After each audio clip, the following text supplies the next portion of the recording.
Кыргызстандын тышкы саясатындагы алака катыш бүгүнкү күндө абдан динамикалуу жана дыккат өнүгүүдө. Садыр Жапаров жүргүзгөн көп векторлуу тышкы саясаттын негизинде өлкө башчы эл аралык аренада көтөргөн маселелер биринин артынан бири колдоого алынууда.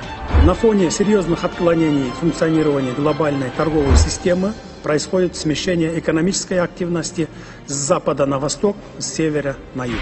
Маанилүү маселени ортого салаарда маанай жакшы.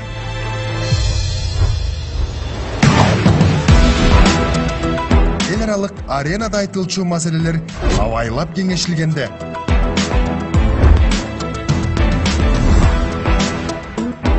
кан басымды көтөргөн көйгөйлөрдү жеринен чеччү жыйын.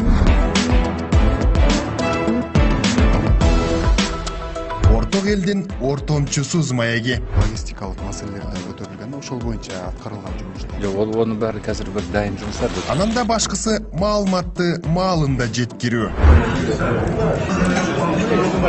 Жемиштүү аяктаган жыйындан соң жеңиш майрамы.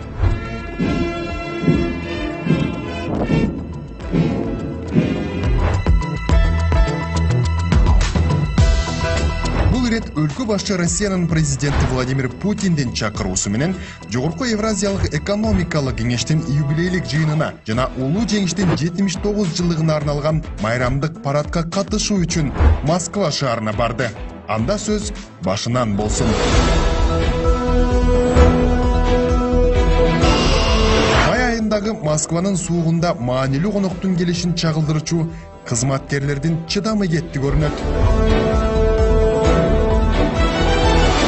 Кыргыз делегациясын тосчулар ичкериде да, тышта да чыдамсыздык менен күтүп жатышты.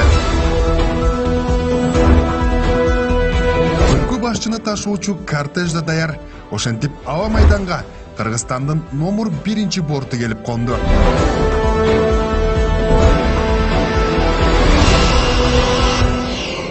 7 май, бирок бул жерде дагы деле кыштын илеби кетелек. Бунункула 2 эл аралык аба майдана Кыргызстандын номер 1 порту келип конду.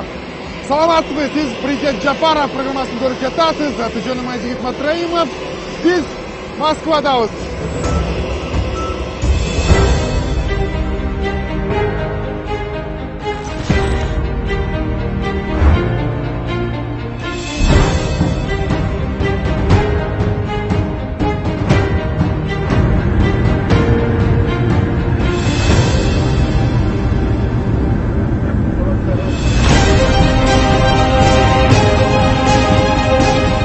Сарайында кыштын илеби кайта элек. Ичкериде Жогорку Евразиялык экономикалык кеңештин мааракелик жыйынына даярдык көрүлүүдө. Жыйын башталуу убагынан кечигүүдө.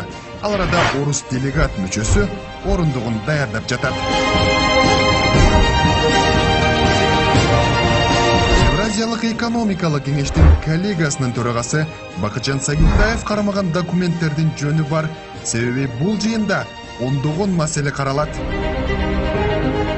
Өткен екі мәселе бойынша информациондық мағлумат береміз. Ол негізінен пошлинаға байланысты. Декабрда Питерде болған жоғары кеңесте президенттер бізге тапсырма берген. Осында рабочий группа құрып, соны қарай бастаңдар деп. Соны біз айтамыз, рабочий группа құрылды. Былтыр Питерде транспорттық логистикалық маселелер да көтөрүлгөн, ошол боюнча аткарылган жумуштар. Жок, онун баары азыр бир дайым жумуштар. Бизде азыр негизги ошол жерде айтылатын маселе сол гана, калганын баары кол коюлуп да кете берди. Ал арада Кремль сарайына президент Жапаровдун кортежи келди.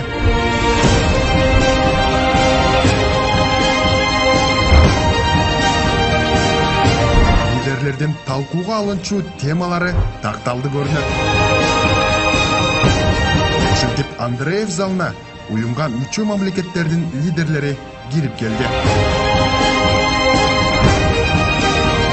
Маанилүү маселени ортого салаарда маанай жакшы. Армениянын премьер-министри Никол Пашиняндын төрагалыгы алдында биримдиктин мамлекет башчылары тар чөйрөдө пикир алышты.